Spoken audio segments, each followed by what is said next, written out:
Okay, I have literally no idea what I'm doing, and this is my first video, so I can't really say welcome back to my channel, and I don't have a channel name yet because I haven't thought of it. So I guess welcome to my video about Mission Impossible. I will start with a few disclaimers. Obviously, as we can see by the lack of printing and paper put on this whiteboard, these videos are very cheap and disorganized. So maybe if you're coming to this channel, do not expect great quality because I'm a college student and I don't have the money for that. Secondly, I know that all of these movies are like produced in like the major star of them is Tom Cruise. And okay, I do like Tom Cruise in the sense that he's a good actor and I appreciate what he does for like movie theaters. But this video is not like a in defense of him defending his Scientology craziness. Like I think that's not okay to do. But yeah, I just need to stress that this is like not a in defense of Tom Cruise video because that's not the vibe I'm trying to give off right now. Also, I don't know what I'm going to title this, but this video will essentially be a recapping of the 8 movies in the Mission Impossible franchise, as well as my ranking of them, because that's so important that you guys understand my views on these movies. Because some people's, I'll look at the letterbox lists and like, what are we doing? But okay. So I'm gonna give like a quick little character introduction. These are like characters that have shown up in like at least 3 movies because they're kind of like the most recurring ones. So like obviously Ethan Hunt is Tom Cruise. I gave him his movie 2 hairstyle in my beautiful illustration because that's the one he looks the hottest in, if we're gonna be honest. And he has his little nervous face because he's always a little bit weirdly nervous and put in the most ridiculous situations ever in these movies. Next we have Benji, who is played by Simon Pegg. I put his little glasses there because that's how he's introduced in the third movie with the glasses on. And then he low key has like a DILF glow up and is hot as fuck by the eighth movie. Um, and he's like my favorite character in all of this. So no Benji hate in the comments, please. This is Luther. He's like the second most. I think actually maybe these two are tied with appearances after Tom Cruise, Ethan Hunt. But Luther is so funny. And I put his little hat, even though I was really scared to draw it, but I think it looks okay. And so he was like started as a computer like tech agent, and then got promoted. You are now one of my elite employees. That was Ethan DaVinci when he got promoted. No, it wasn't. Um, Luther is like bombs guy, like fill in the plot holes guy. If they need someone to do something that's not just like some crazy action stunt, Luther's doing it. Yeah, yeah. This is Ilsa. Elsa is like baddie queen 1000. My favorite woman character in these films. I think she's the best. Like, sorry. And she's technically, I think, from like British intelligence in these movies, but she works with their team a lot. Sometimes they fight a little, but for the most part, they work together. And then Julia is Ethan's wife that's introduced in the third movie and then comes back a couple times after to like clear up her storyline and provide closure for it, but she's kind of really super important in terms of like Ethan's motivations for like movies 3 through 5 ish. Like she's kind of a big deal. Um and she's played by the lady that was just in White Lotus. So I love her. Um, I mean, there's other characters, and I'll mention them, but first of all, I don't really have enough drawing space, and as we can see, I'm not really a great artist, so I wasn't trying to draw more than I had to. Um, okay, and so I'll do a quick recap of the first movie. I have some notes over there, so sorry if I look away from the camera. And I will say the first movie is like a really good introduction to these films and like the laws of the universe they exist in, wherein like obviously in spy movie mode this universe is ridiculous and the gadgets they use, okay, maybe they are real, I don't know. I watched that video that CIA like tech lady explaining on Wired, but these are like next level, so if they do have that they're hiding it. But So like if I talk about like masks, that means like they put like a whole other person's face on a mask over their face and they can like rip it off and then it's like gag reveal of the century. So keep that in mind. But yeah. So this first movie is all about Ethan goes on this like initial mission with his little not like his team because he's like a point man on the team, but it's like his little crew and then they almost all of them get killed off like slowly and then he's being like framed for all of their deaths and like he's the mole and he betrayed the team. And so obviously ultimately throughout this movie like the initial part of the mission was to retrieve half of this list with like the names of agents that are like undercover. And so now Ethan's like, I'm gonna get this list by myself and like hold it for safekeeping because none of you guys can be trusted with it because someone like there was a rat on my team and this is crazy.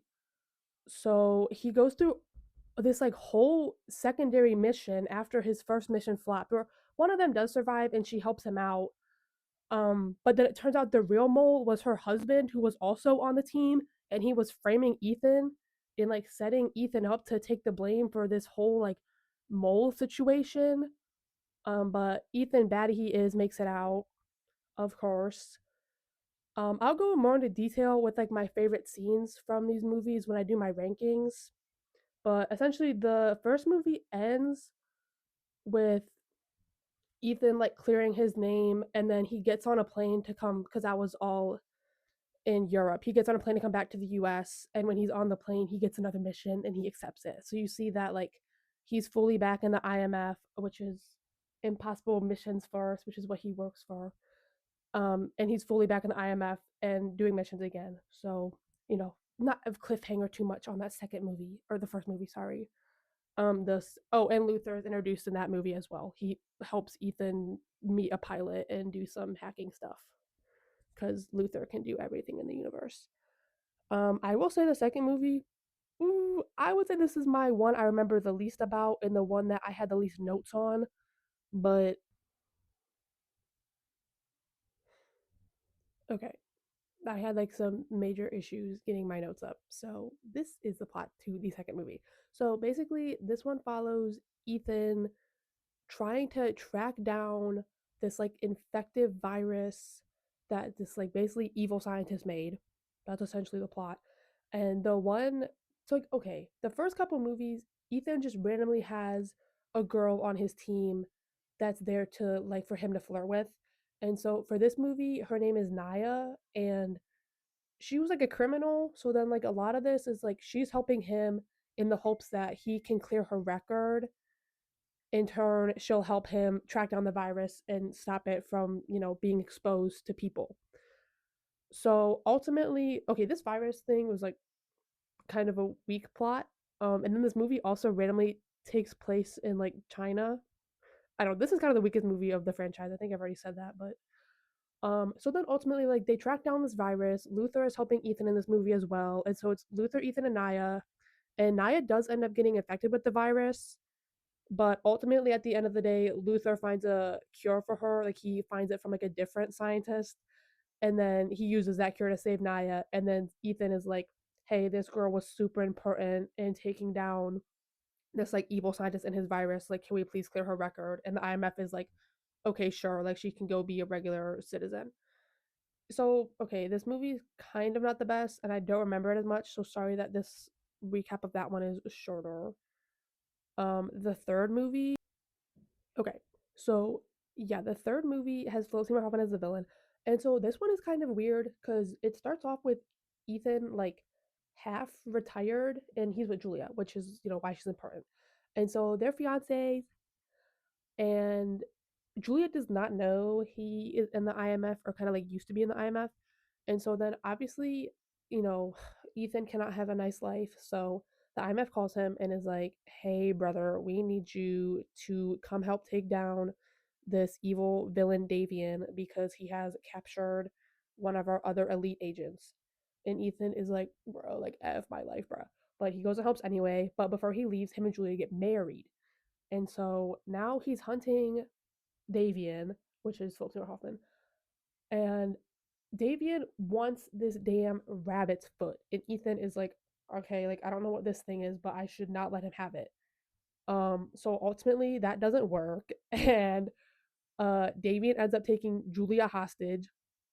So then Ethan is like, oh my god, like I'll give you the rabbit's foot, like please, please, please. So he ends up surrendering the rabbit's foot to these evil villains in turn for Julia. But after he gets Julia back, he does end up killing Davian. So now, but he doesn't get the rabbit's foot back. So the rabbit's foot is still, out there. It did its big evil thing it needed to do. And the rabbit's foot is like in this weird container, and it's like some type of key or like nuclear thing. And it comes up later, which is why I'm even mentioning it. But just know, like, the payoff for this happens legit 5 movies later. I don't think they had a plan for that until they wrote the eighth movie, but I'll include it. Um, so yeah, I'll say these first 3 movies because there's kind of like, I mean, I see even movies 1 through 4 are kind of their own era, and then 5 through 8 are separate. But even like these first 3 are kind of very tonally different than the next 4. Like I don't know, they're just like not really the same. They are kind of silly, but I feel like the next ones, just lighting wise and scripting wise, are like not so gritty and dark. Like these ones are so serious, and they don't do as much crazy stunting that the next ones do. Like you'll see, like when Chris McQuarrie takes over as director for movies 5 through 8, like the stunts that Tom Cruise gets him to agree to let him do are insane. Like I don't know. Even in the first movie, which I'll explain in a minute, the the stunts are crazy. I don't know. In these first 3, it's a lot more to do with like the tricks and like the gadgets that he uses rather than the actual stunts. Like he still does do stunts. Like there's like in the second movie, there's one where he's like jumping across roofs in these buildings and stuff. Like he still is doing stunting. It's just not at the same level in the latter movies. Um, but that's okay. I just think that you're always going to see these 3 in the bottom people's rankings. Maybe the first one gets a bit higher, but 2 and 3, like they're still good movies. Like watch them, but they're just not at the same level as the following movies. Um, but yeah. So at the end, Julie's alive, but you don't really know what happens with them. Like it ends and they're together. Okay, so the fourth movie starts off and you see this agent who is played by Sawyer from Lost, and he has this file, and like he went and stole it from somebody else, and then and he's trying to run away, and then this assassin played by Leah Sadu goes and kills him.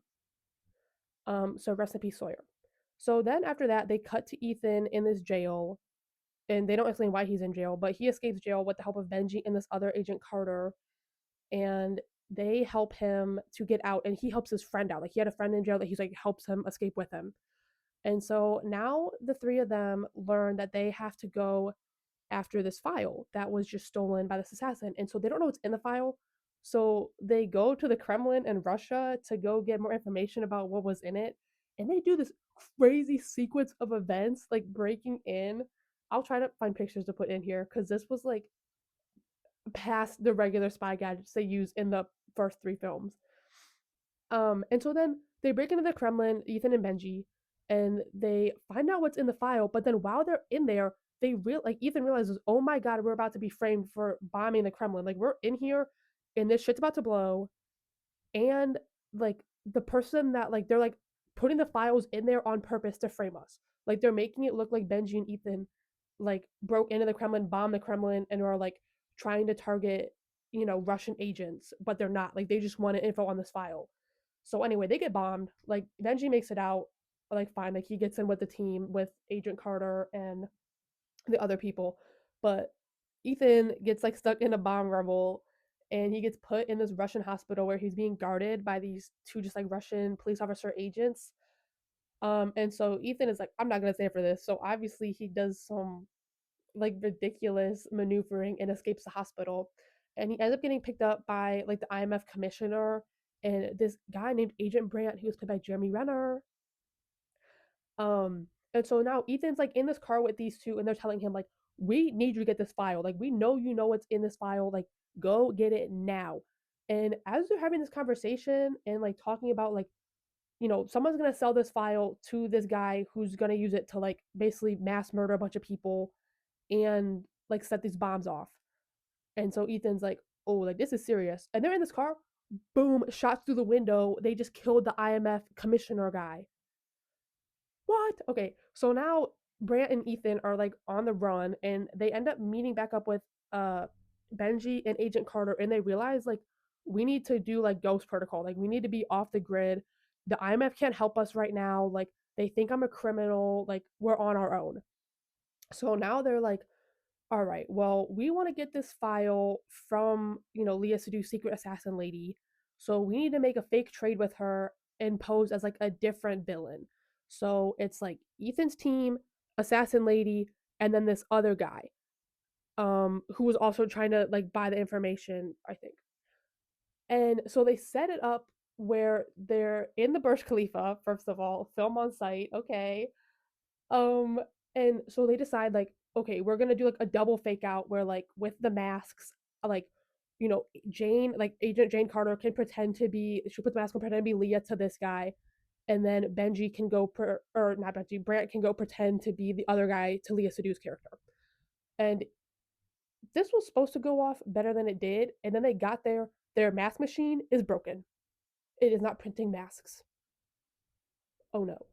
Second, Ethan was supposed to break into this higher level floor so that they can like control the elevators and control like the cameras and stuff like up in like the security room. He cannot get in there.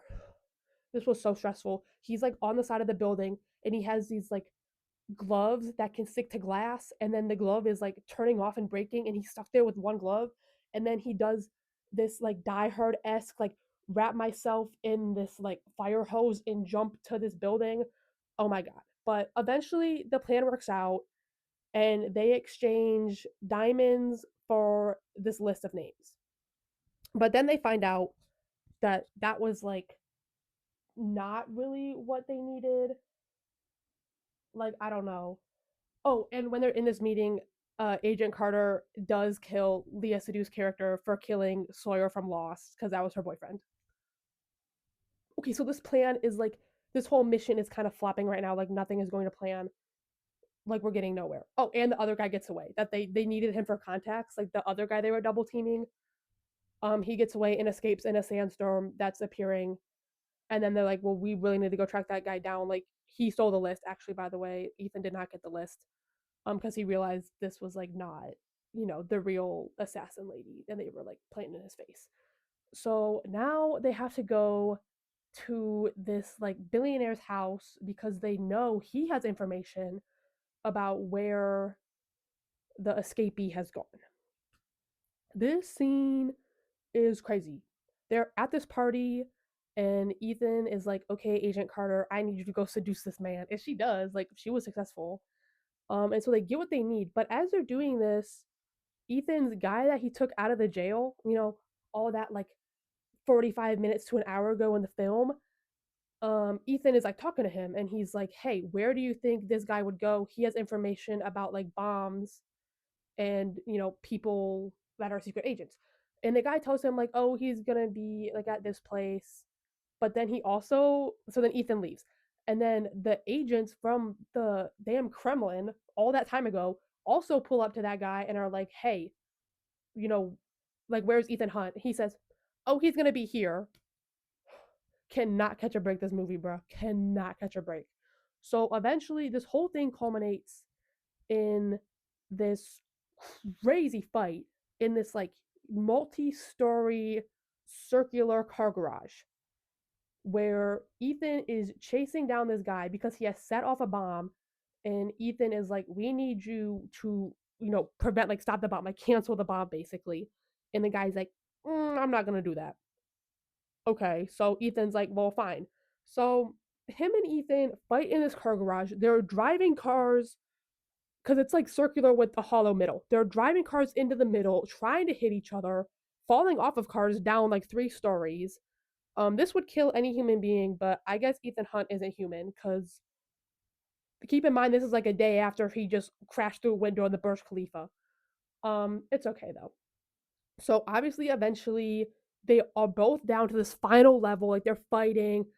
Um, and then Ethan just gets the better of this guy, and he is able to cancel this bomb, and the world is saved. Yay!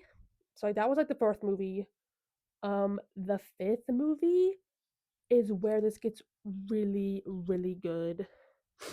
Add at the end of the fourth movie, we find out. So Brant is like this other agent, Jeremy Renner agent, that is introduced in the first movie, and he's telling Ethan like, so first he was pretending to not be an agent. He was pretending to be like a secretary, and was like, I'm just helping the IMF commissioner. Like, I'm not an agent. But then you slowly figure out like he's kind of punching people and like beating them up in like agenty ways. So then he reveals to Ethan at the end of the movie like, yeah, and I was tasked with keeping you and this lady named Julia safe, and I failed, and she died. So he feels like really bad and is like doesn't want to be around Ethan because his guilt is like eating him alive. At the end of the movie, little almost Avengers esque after credit scene. Um, they're all having a little discussion. Everybody's like at this table talking, like, "Yay, we saved the world, mission successful." And Ethan is like, Brant, I need to tell you something. Like, look behind me. And lo and behold, Julia is standing in this window. So it is revealed Julia and Ethan have split, but she is alive and she is doing well. And Ethan explains to Brant, like, I still love her, but I let her go. And we pretended she died so that she wouldn't be hunted down by any other crazy supervillains after what happened with Davian. Okay. Okay, so the fifth movie follows Ethan like going after this group called the Syndicate. And so after the reeling events of this, like this Kremlin bombing is still affecting Ethan in this movie from the last movie. Like the IMF is decommissioned. Like the CIA gets that shit turned out. Like they're still on their own. So Ethan is like, damn, bro, I gotta take down this syndicate with Benji and Luther all on my lonesome and Brant. Because like, oh my god, bro, like I have no resources, nobody's helping me, and this syndicate is trying to legit end the world with these fucking toxic nerve agents. And so obviously Ethan is still a criminal because they think he bombed the Kremlin and he still has not turned himself in, and he literally is refusing to. So that's why this movie's called Rogue Nation, because they've all gone rogue because Benji like goes back to being an agent, but then in this movie, like Ethan meets up with Ilsa because she's like, I'm gonna help you out. Like, I'm from MI6. And he's like, okay, sure. So he's working with Ilsa, and then they're like, we need Benji. So then they intercept Benji at this concert hall. This scene is so slay, by the way. I cannot recommend this movie enough. But they go and intercept Benji, and Ethan's like, bro, like, I need your help. Like, please help me. And Benji's like, okay. So now it's Benji, Ethan, and Ilsa and Brant, and they're like, we need to take down this thing called the Syndicate, which is run by this guy named Solomon Lane. By the way, I'm gonna just call him Solomon. Um, and so obviously now like Ethan and Benji and Ilsa are all on this like kill list, and Brant is like this is not good. Like I need to go hunt down my friends because I know that they didn't do this, but everyone in this whole spy world like thinks that they're on this kill list, and it's like deliver me, deliver them to me dead or alive. And Brant is like, so Brant gets Luther, and he's like, we need to go hack the system and go find them. So now you have Benji, Ethan, and Ilsa tracking down Solomon Lane in the Syndicate with this nerve gas, and then you have Brant and Luther tracking down Benji and Ethan, and then you have the CIA tracking down both of those groups because they're like, we're searching for all of you guys to kill you. And so they do some crazy stunt work. Tom Cruise actually flops on his stunt work at one point and falls on a car and is trying to slide on the hood of it and just flops. Very funny to keep that in the film. I love that they make him look human, even though he's definitely not human. And so essentially, this movie culminates in Solomon Lane putting his damn bomb on Benji. And this was after Benji and Ethan get in this fight where it's like, you told me to be a field agent. Like, I'm trying to help you here. Like, don't tell me what I can't do, is like what Benji's saying to Ethan. And Ethan's like, what? I want to protect you. Like, this is so dangerous. Yeah, yeah, yeah, yeah, yeah.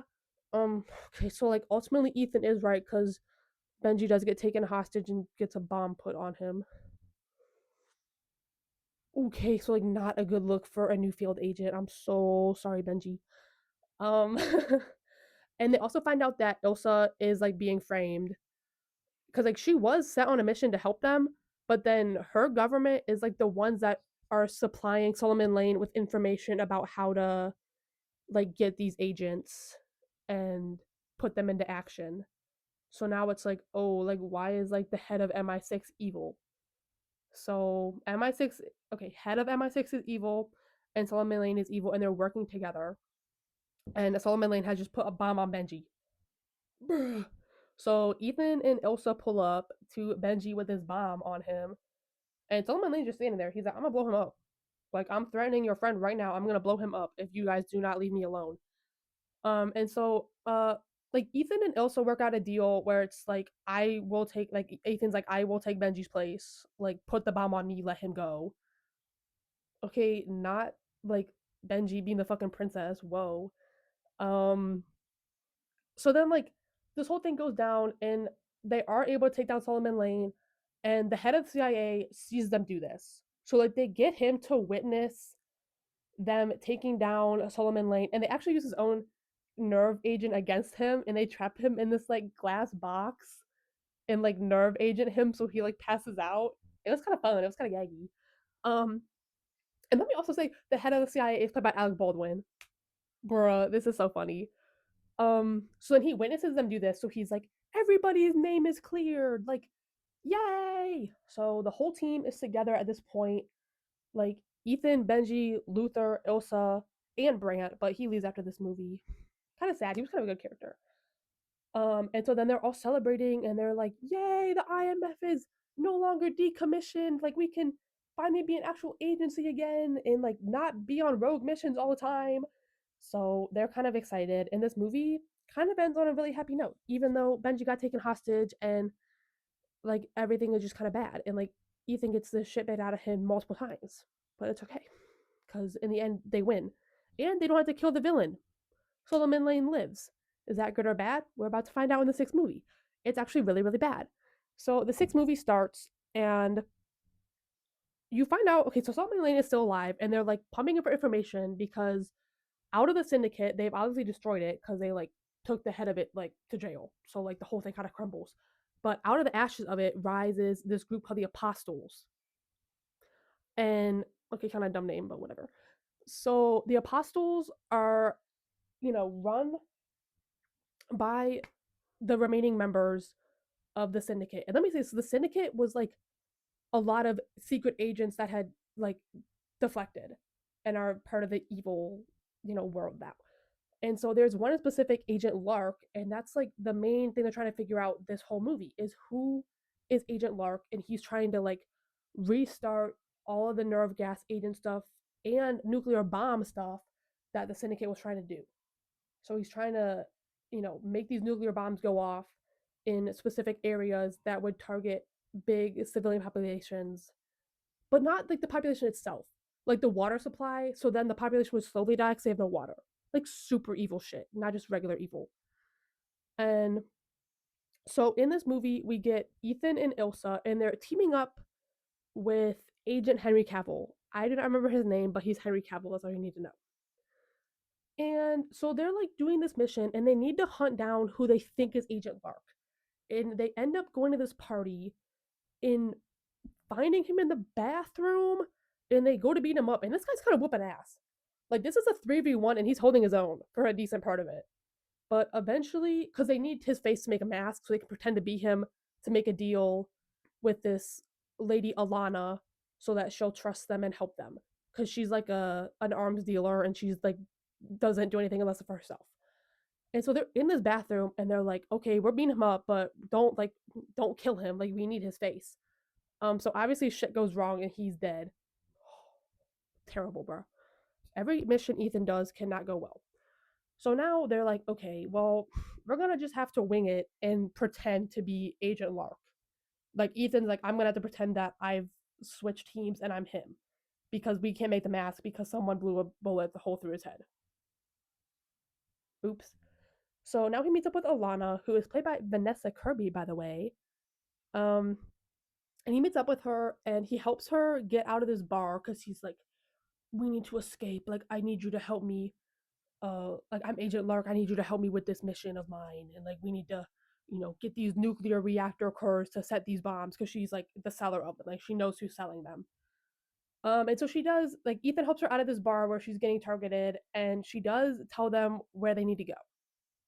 And so at this point, they realize, like, okay, this reactor core is going to be in, like, this country at this time. Like, great, let's get over there. So they go over there, and, gag of the century, why is Henry Cavill Agent Lark? Oh, this was kind of shocking, bro, because I didn't expect it.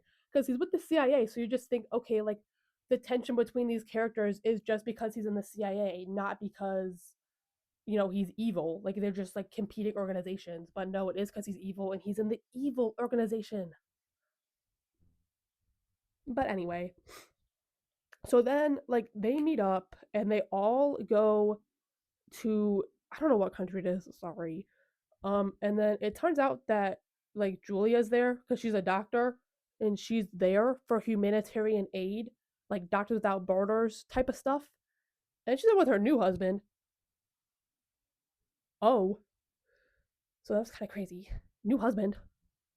Was actually played by one of the guys that was in American Horror Story, but I digress. So they pull up there, and they all know at this point that Henry Cavill's evil. So he gets there like before them, and he basically like rocks Benji's shit in this like little shed thing because Benji realizes like it's him, bro. Like I gotta go talk to him. I gotta go get him. So they meet in this cabin, and then he like basically like nooses Benji. Like Benji's like hanging, like legit hanging. Um, and then Ilsa shows up and she kind of like takes him down. He runs off and she's able to free Benji from his noose basically. And they just sit on the floor and are like recuperating. Um, at the same time as this happening, Luther realizes there's like the bomb is in our face. Like this nuclear bomb about to go off is like right in front of us. So obviously Luther, being baddie he is, goes start, you know, cutting the wires to stop it from detonating. And Julia helps him even though Ethan was like, please just leave, like get out of here, girl. Like there's an active bomb on site, like you gotta go. Julia doesn't care. She goes and's like, hi Luther, like we're gonna like stop this bomb together. And he was like, okay. And she kind of asks like, Luther, like how's Ethan? He's like, he's okay, but he definitely kind of misses you. It's kind of cute. I like Julia a lot. Sorry guys. Um, and so then the Ilsa and Benji thing is happening. The Luther and Julia thing is happening. And then Ethan and evil Henry Cavill are fighting in a helicopter. Oh, yeah, yeah. Oh, okay, yeah. Like he's flying the helicopter and Ethan is on this rope connected and he's like slowly climbing into it and then he gets in the cockpit and then they're fighting and then Luther does, take down the bomb. It's not going to go off. Like Luther saved the day like always. And then Ethan like knocks out evil Henry Cavill and then like Henry Cavill flies out of the plane and like like they both fly out of the plane and then they're on this like mountain and then Henry Cavill falls off the mountain and Ethan is barely holding on. But then at the end of the film he does survive and it's all okay. Oh, I'm sure. Oh, I'm sure. Um so then I guess like the mission is successful, but throughout this like Alec Baldwin dies, head of the CIA dies. Like they realize that no, agency is safe. Like this guy, Agent Lark, evil Henry Cavill was like high up. Like he was there like super like he was their Ethan Hunt. Like it's kind of bad. So it's kind of like a melancholy ending where like, yeah, they all survive and like everything's fine. Like we get like the final closure for Julia and Ethan, but like stuff is like not great. Okay, and then these last two movies, 7 and 8, Dead Reckoning and Final Reckoning, I'm just gonna recap the whole thing because these are basically like a two-parter. Like the first, like Dead Reckoning ends on a cliffhanger. I did not know that when I went to see it in theaters, and then I had to wait 2 years for the next one to come out in theaters, but it's okay. It was still very good. So these two movies basically follow Ethan and Co, not Julia, but these four, trying to take down this evil artificial intelligence called the Entity. Yay! I love anti AI movies. Um, and so they realize that with the Entity, they have to get two halves of this key, and it's kind of like a two crosses, and they like dissect in the middle, and then it becomes like a little four-way thing. And so they realize that they need to get this from this guy Gabriel. He's like has one half of the key, and they need his half so that he cannot find the other half. And they end up recruiting somebody that was working for Gabriel, but then he tried to kill her. So she was like, "Bro, I'm swapping teams." Her name is Grace.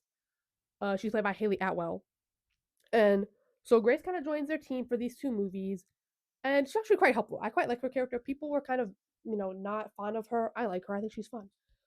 Um, and so this is kind of scary because Ethan and team are hunting down Gabriel, and then they're being hunted by Coyote from Top Gun and Shea Wingham. I don't know their characters' names. I'm sorry. Um, and so as they're hunting down this key from Gabriel, Gabriel is like being assisted by the Entity. Like he'll talk to the Entity, and the Entity will tell him like what to do. Like it's crazy, and the Entity will like because it works with the cameras and everything like connected to the internet, so it will like play mind games with them. Like Benji will be like working on the cameras, and he won't be able to see the fact that Gabriel is there because the Entity has erased him from the cameras. Like it's kind of so scary. Um, and so eventually, like it half the movie, the first culmination, because these two movies are longer. Like these are the two longest movies I think in the franchise, and the first like climax of the first movie happens in this airport where actually, I'm sorry, I forgot to mention this. Midway through the seventh, through like movie seven, like Dead Reckoning, Gabriel is like, Ethan, meet me here. Like one of your two, most valued people will die. Oh, Ethan is so scared right now, bro. He's like, okay, like members of my team, like someone's gonna die. Like what? Like, oh my god. And then, Gabriel kills Ilsa. No, I don't know if Rebecca Ferguson had scheduling issues or what, but this was so unnecessary. And she was helping them out earlier in that film, like trying to track him down, and he killed her. Gabriel, you are maybe the most successful villain after Davian in this franchise. It is beyond infuriating. Isai Morales, I don't hate you, but your face makes me angry after watching these. So sadly, Elsa is dead. But there is still, Benji, Luther, Ethan are still alive. Grace is alive.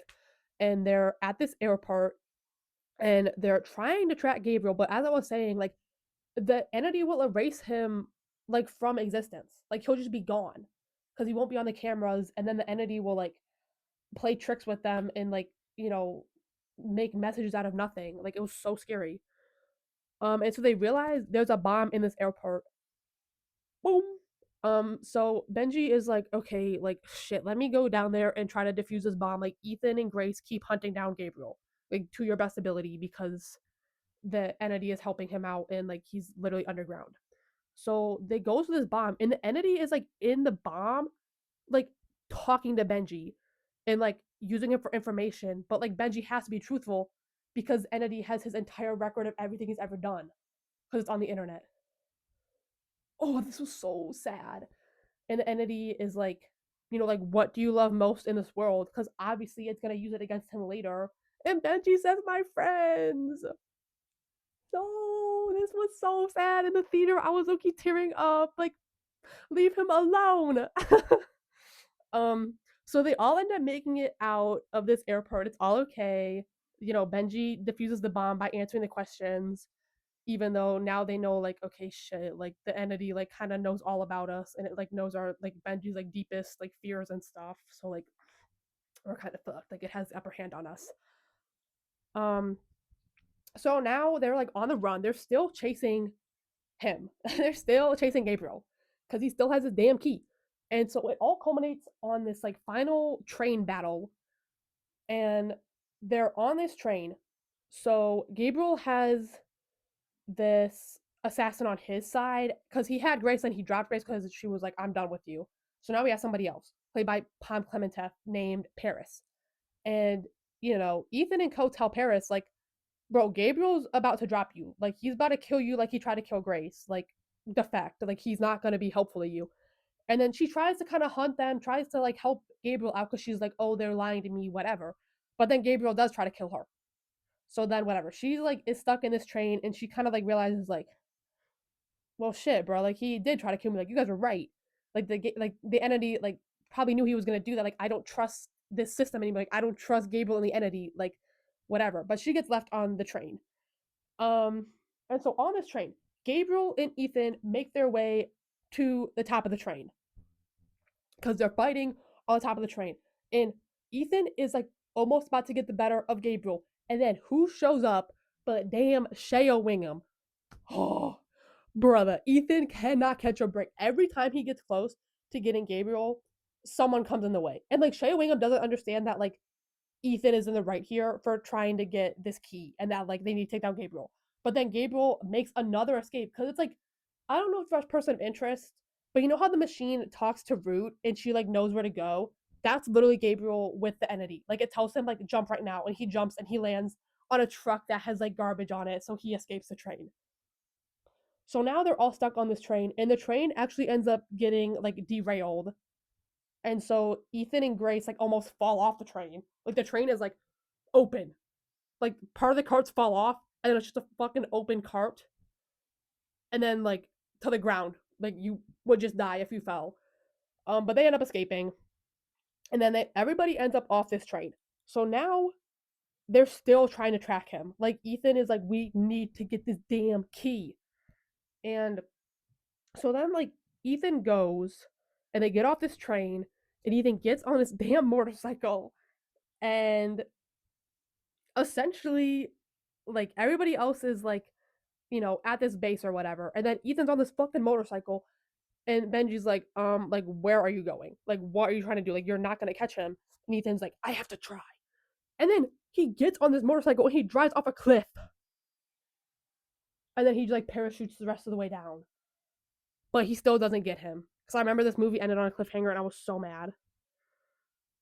So it was like kind of bad. I was so pissed off. Because now like they did all this work and like Ethan does have half of the key. Like he did get it from Gabriel. But like they still have to get Gabriel. Because Gabriel's just gonna go find the other half. So now everybody is like, damn, like fuck my life, bro. Like this is not helpful. Like not like we have one half, he has the other half. Like, well shit, we didn't complete the mission. So then the final movie, which I would say I just saw in theaters, but it's kind of been like a month and a half. Oops. Putting this video off much? Maybe. Um, this one is so good.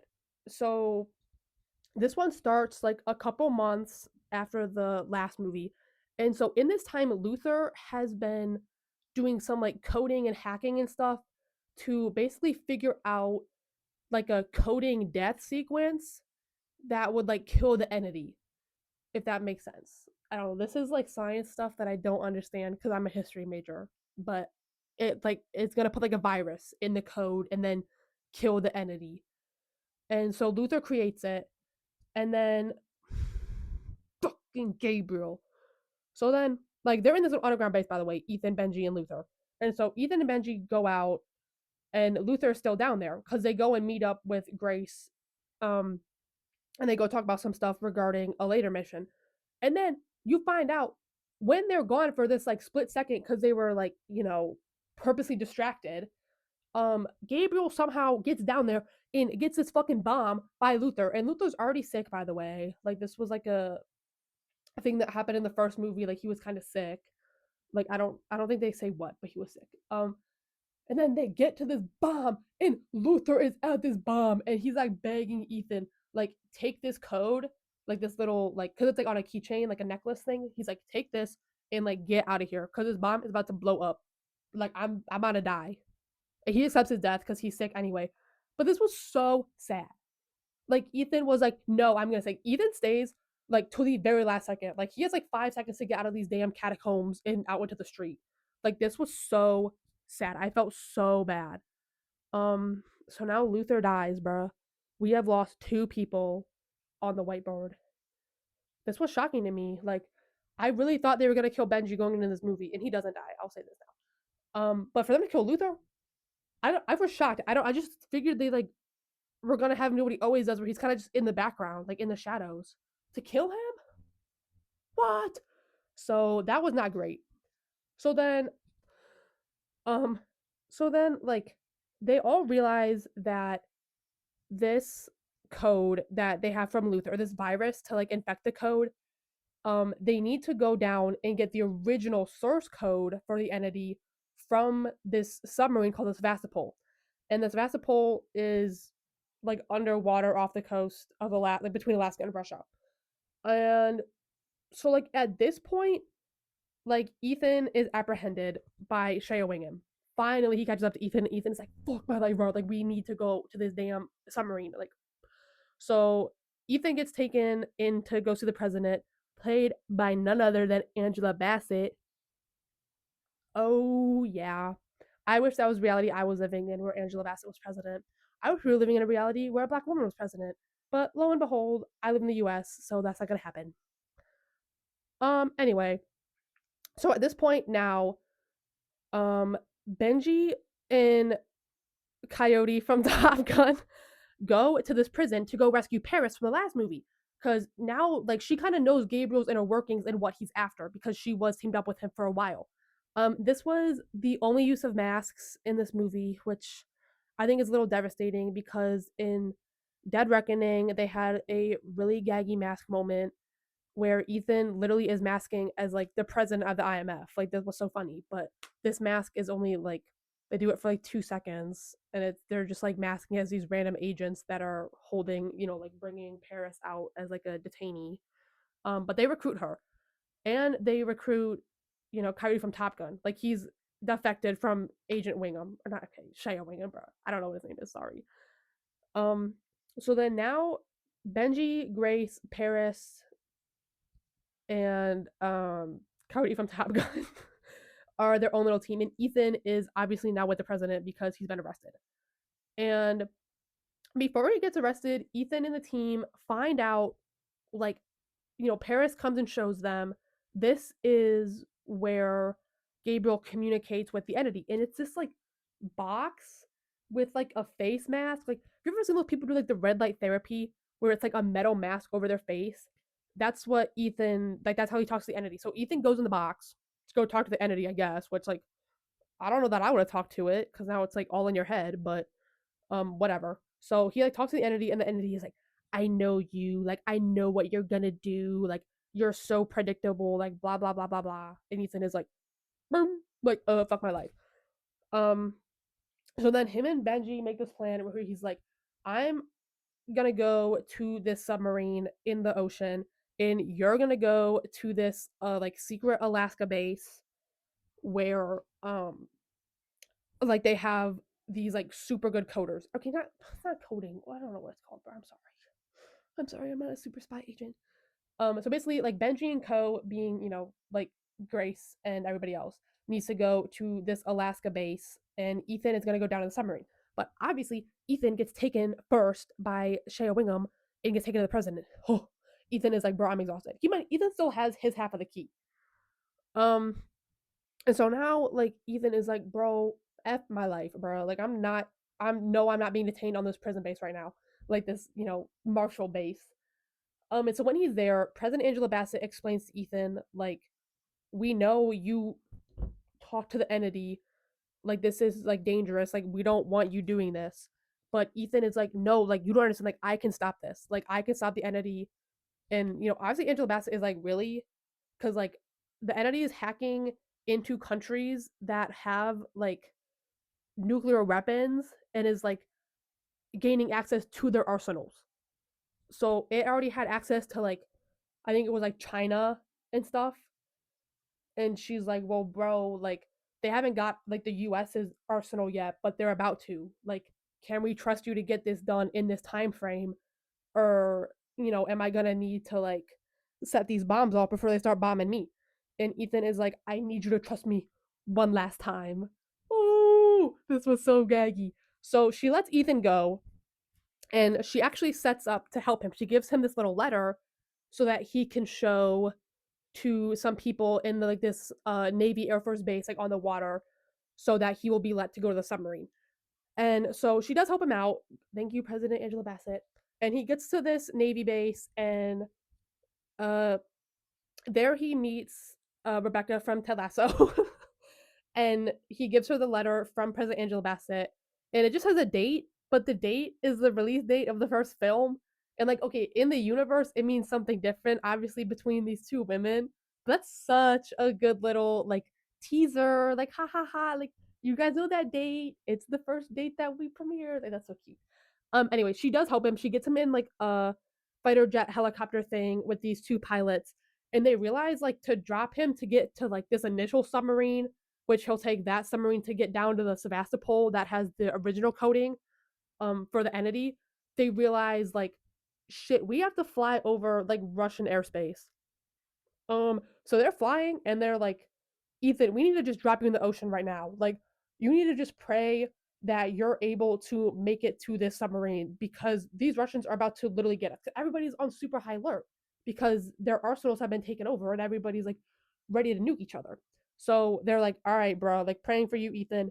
And so he drops into the ocean, and oh my god, this submarine. So he makes it onto this submarine, and everybody calls this like the gay submarine because the first scene you get here is Ethan like sitting in this shower, like naked except for his boxers, to like depressurize his system, because he just like went super far down with like no like I mean like he kind of had like a like swimsuit and like a wetsuit, but like it wasn't like enough. Like he didn't have like an oxygen mask and stuff.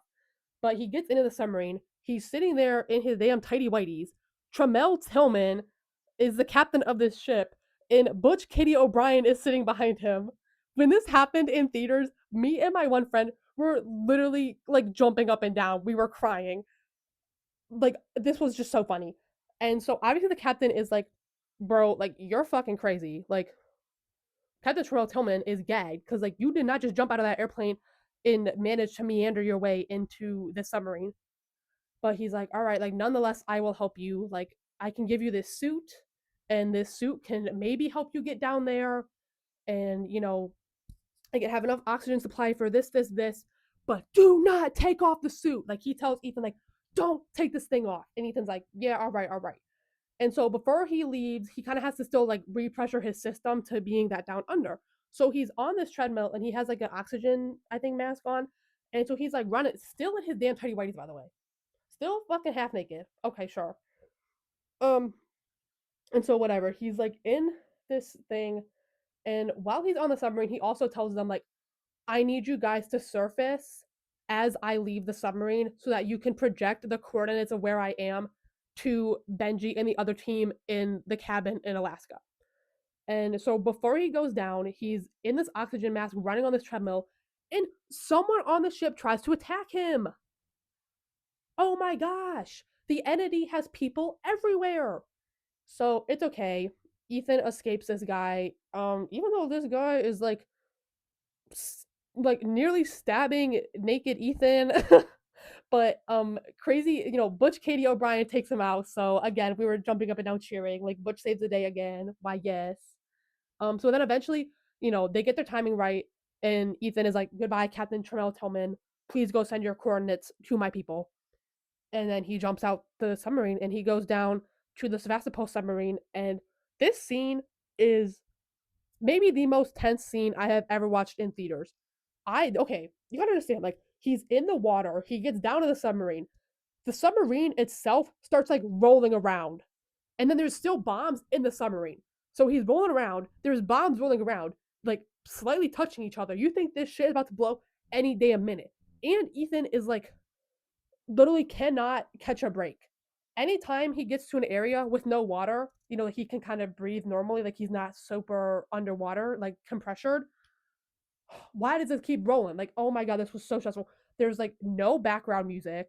Like they let you simmer in the stress for like 20 minutes as this scene goes on. Like I was in the theater gripping the armchairs of the seat I was sitting in. This was so crazy. Um, so he does get the source code out of the Sevastopol, like coding center. But as he's leaving the ship, like his suit gets like snagged on like this just little like thing, and so now he has to go to the surface with no damn suit.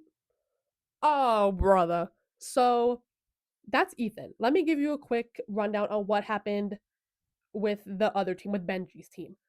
So Benji's team makes it to Alaska. They get to this little base and they realize, like, okay, like something's up here. First of all, the guy that's in the base, that's like running it, um, oh my god, movie one callback. He's this guy that Ethan robbed during his like secondary mission in that first movie where he like okay, like the infamous scene where he like goes down in this little okay, like slutty black get up and he like steals this like list and puts a knife on the table. That scene. Why is the agent from that scene that, you know, let him get in and didn't notice been sent to this Alaskan secluded station? This callback was so crazy and it was so well deserved and I loved it. So Benji's team is there with him, and there's like guards that pull up, and Benji kind of realizes like, all right, like something is fucked up here. Like this is weird. So Benji's talking with agent guy from Mission Possible One. His baddie wife, by the way, is there, and the baddie wife also realizes like something is weird, and he gives her his watch, and the watch actually has like the coordinates, you know, the sun, like Tremel Truman submarine projected into the air in it. Like Benji and Mission Impossible One guy figured it out, and they give it to the wife on the back of this watch. And so the wife and Grace leave this thing, and they're like, "Oh, we're gonna go feed the dogs. Like we gotta go." So they take the dogs and they fucking run. They run to go get these coordinates, and the wife is like, "Girl, like let's go. Like we're gonna figure this out." Oh, she was so batty. So then these agents are there, and like Benji and Mitch Possible One guy are kind of there. Like, this is so stressful. Coyote from Top Gun and Paris are there, and they're like looking at each other like this is about to go down. So then, boom, all out like shooting frenzy happens. Like everybody's shooting each other. Somehow the cabin gets lit on fire, but all is good. Benji, you know, Coyote and Paris get out. So does the guy from the first movie. So their little team gets out. And while they do that, you know, Grace meets up with Ethan because Ethan did have this like depressurizer. So, or Grace had it. So then she gets like, she finds Ethan in the ice, gets him out, puts them both on the depressurizer, and he's alive. And so then the whole team is reunited. Like Benji's there, everybody's there. Yay!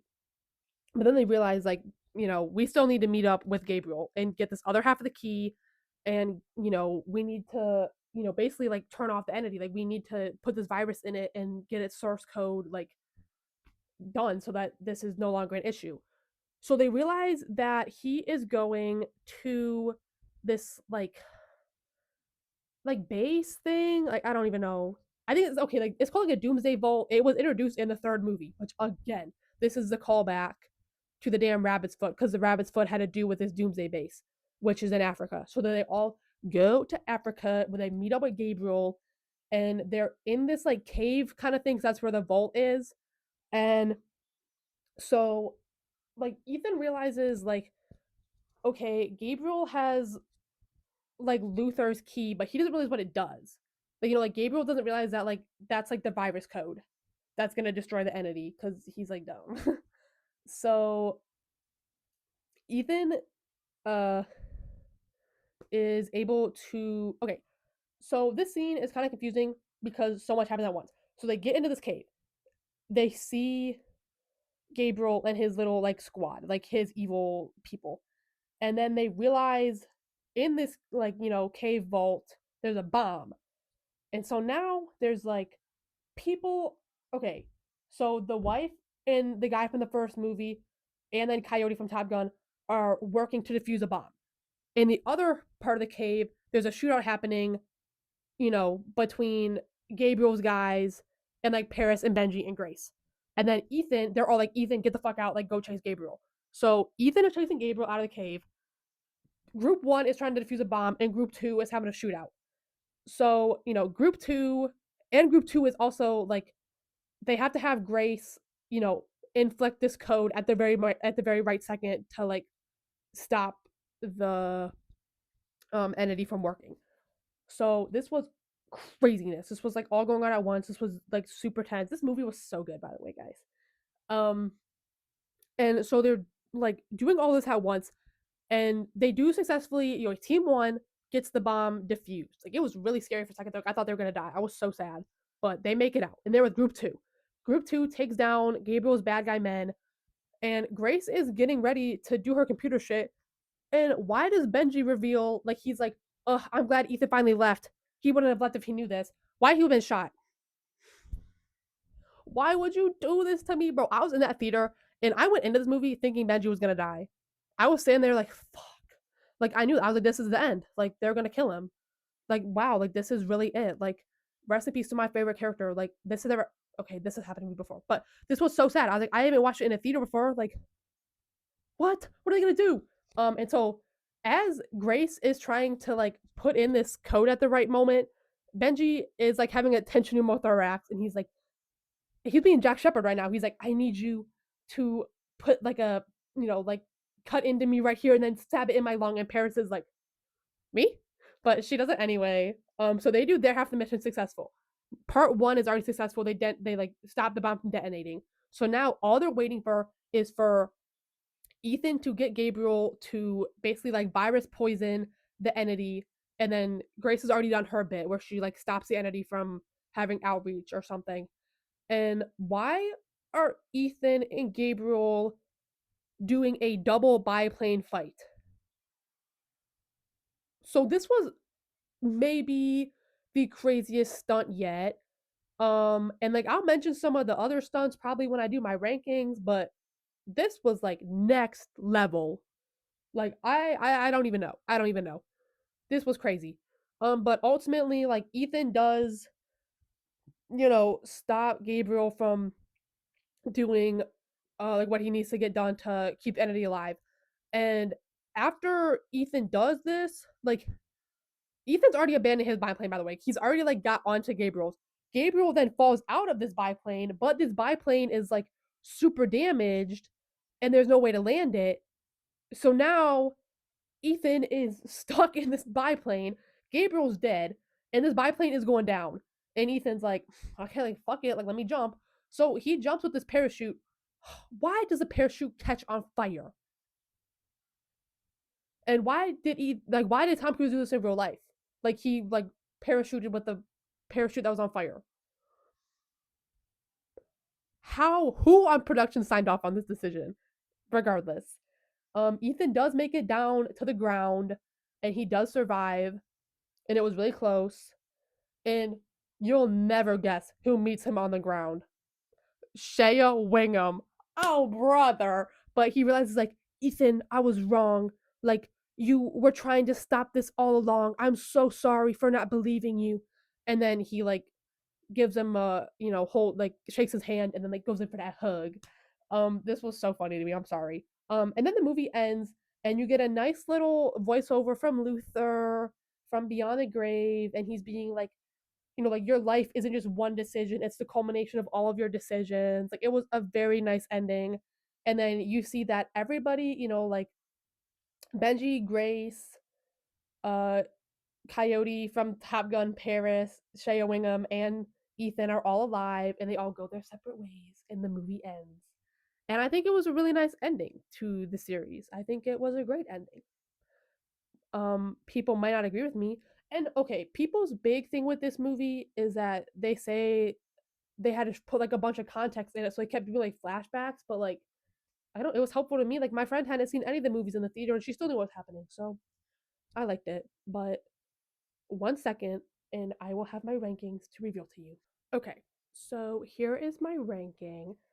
In last place, despite probably having Ethan's best look, is Mission Impossible 2. This one is good.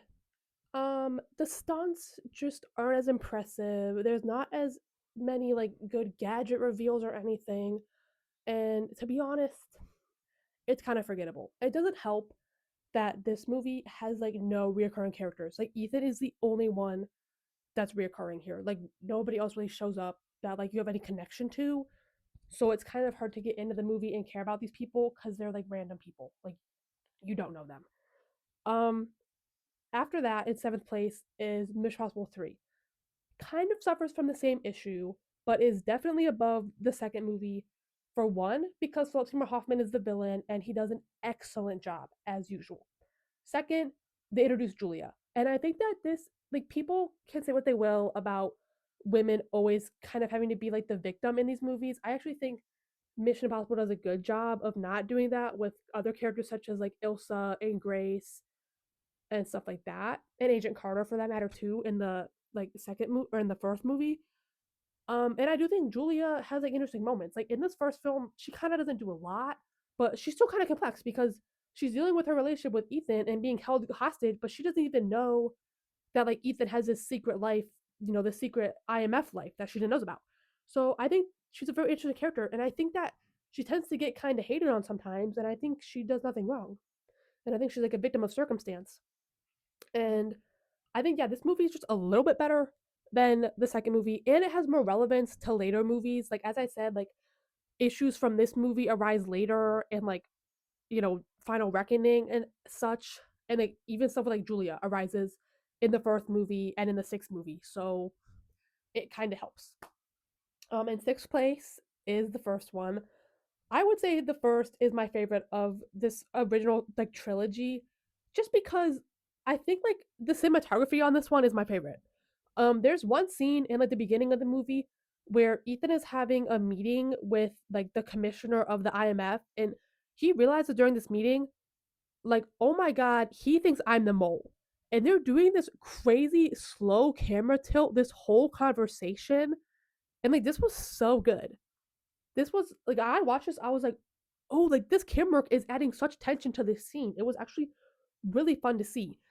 And I just think that this movie, obviously, it's the original. It sets up so much stuff for later on. It gives you an insight into Ethan.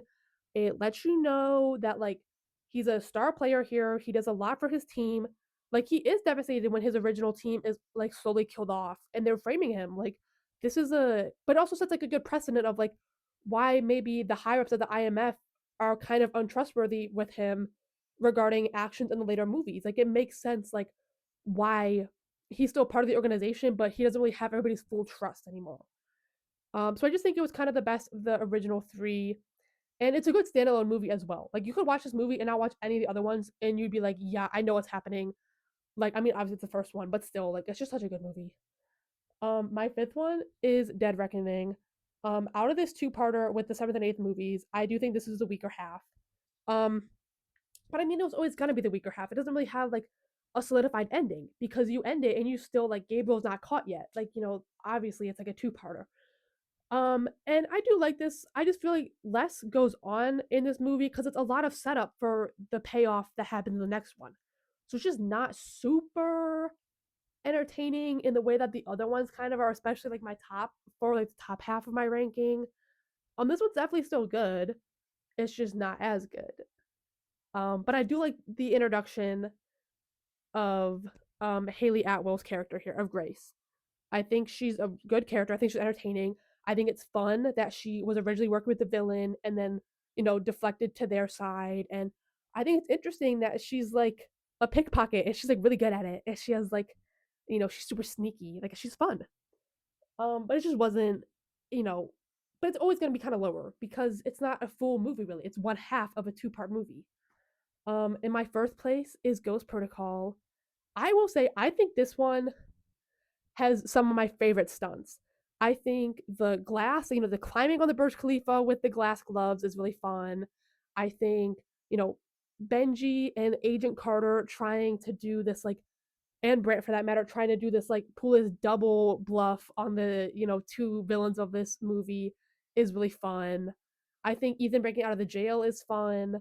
Like this one's just a really fun movie. Like I think if you want kind of a low stakes because you always kind of know they're gonna win, but like this one you really know he's gonna win. Like this one, there's like no doubt in my mind that Ethan was gonna, best the villain. So I think if you want like the most low stakes one, it's kind of this one. And like there's not really many like super gaggy moments. Like these top three gag moments. This one, light fun. Final Reckoning. I watched this movie and I left the theater and I was like, wow, my life has changed. I don't know if other people rank it this high because I don't know. There's like people have issues with it regarding like having a bunch of exposition thrown in for people that haven't watched the past movies when like related issues come up in this one. But I think it was good. I think it helps the audience understand that like it helps us reach a broader audience that hasn't watched all these movies and isn't a huge fan. Like I brought my friend with me that hadn't watched any of these and she loved this movie because it was explained to her very easily throughout the film.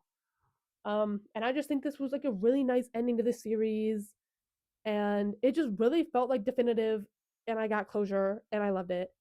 And I thought that like while there wasn't I mean like the stunts were crazy. The stunts that were there were crazy. Like was there a lot of like gadget work? Like no, like they only had like one mask moment, but I do think that it's okay because the payoff of like the crazy stunts later on makes it worth it. Like that biplane scene alone and the submarine scene for that matter. Like Journey to the Svastopol and Journey to Gabriel in the Sky make all of the other like the lack of gadgets worth it for me in my opinion. Second movie, my second favorite. This is gonna be controversial because everybody, if you go on Letterbox, this is probably at the top of everybody's list. But it's not the top of mine. I'm sorry. I like this one a lot, a lot, a lot. I think it's really good.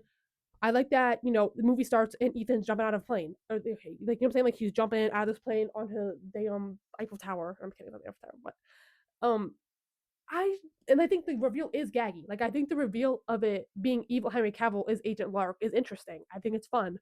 It's a tiny bit predictable because who is this new bro? Like, trying to join the team? Are you kidding? So I think it is a little bit obvious. Like, he's got to be kind of evil because like, what else is he doing there? But I think this movie is very, very strong. And everybody ranks it their favorite. And I'm sorry, but it's just not my favorite. I'm sorry, it just isn't. But it's really good. My favorite is Rogue Nation. And you might be saying, why is this your favorite? Why does it rank above the other movies? Because this one is kind of the most Benji centric. Okay, he has some fights with Ethan, and then he gets taken hostage. I was cheering. Sorry, when he got taken hostage, I was kind of happy because I was like, yes, big emotional moment between Ethan and Benji. Like, woohoo! I was so happy. Like, this was great for me. I'm sorry. Like, sorry that you guys don't realize I love Benji the most out of all these characters, but I do. So that's why this one gets ranked highest. Do I think that Fallout probably has like a more cohesive and better story? Yeah. But is Rogue Nation still my favorite? Also, yeah. And I really do think all these movies are great. But while I'm on the topic of Benji and Ethan, I have a bone to pick with you, Final Reckoning. Okay, you used that damn forehead touch headshot between the two of them in every single promo. And then I'm in this theater. This scene is nowhere to be seen. How could you do this to me? I was in that theater looking a fool trying to figure out where it was supposed to be. And I think it was supposed to be after Ethan does his meeting with the entity in that weird, box thing. But still, I was upset. But regardless, I think these movies are really fun. I really don't want you to use this video as like a I'll watch it through the video. Like no, like you need to experience these movies, in their entirety. And I also need to comment very quickly on the fact that before I watched Final Reckoning, I was liking some tweets about Mission Impossible, liking some Tom Cruise tweets. Why did I accidentally stumble across Tom Cruise stan Twitter? Okay, so I'm not judging, like, not really. I just didn't know this existed, and I do know people think Tom Cruise is gay. Like I know that. Like I know that. Like I watch South Park. Like okay, like I get it. Like people think he's in the closet. Um, they're out here. Okay, and like okay, I don't think I believe this, but there are some very telling interviews between him and the one director McHugh. Like whoa, this is like super male friendship. Like you guys are super close. But yeah, like this was so interesting to find. I really felt like an anthropologist finding an ancient civilization for the first time. I was like, wow, who are these people? But I think it's interesting. Like I think anybody can have their interest. Like it's fun. And I just think that I had to mention it here because, who else has found this thing? Like it wasn't that many people. Like it was the same couple people I kept seeing over and over in like the tweets and the quotes and everything else. But I enjoyed them. They were quite funny. And I just think that I had to tell the world, the audience, that my two people in the audience that are watching this video, that you can find Tom Cruise Stan Twitter and it's quite entertaining. And I made a tweet and a couple of them liked it. Okay. I'm kind of famous in Tom Cruise Stan Twitterville. So that's kind of it. I guess this is kind of my wrap on the video. I don't really know how to end it again because I can't be like, this is channel name, like and subscribe because I don't have a channel name. So I guess just like and subscribe anyway because, I'm just so positive and awesome and amazing. And I sat down here and made this video, even though I've been putting it off since probably April. That's okay though. Everybody's lazy in the summer. So I guess that's it. So I guess this is goodbye. I hope you enjoyed.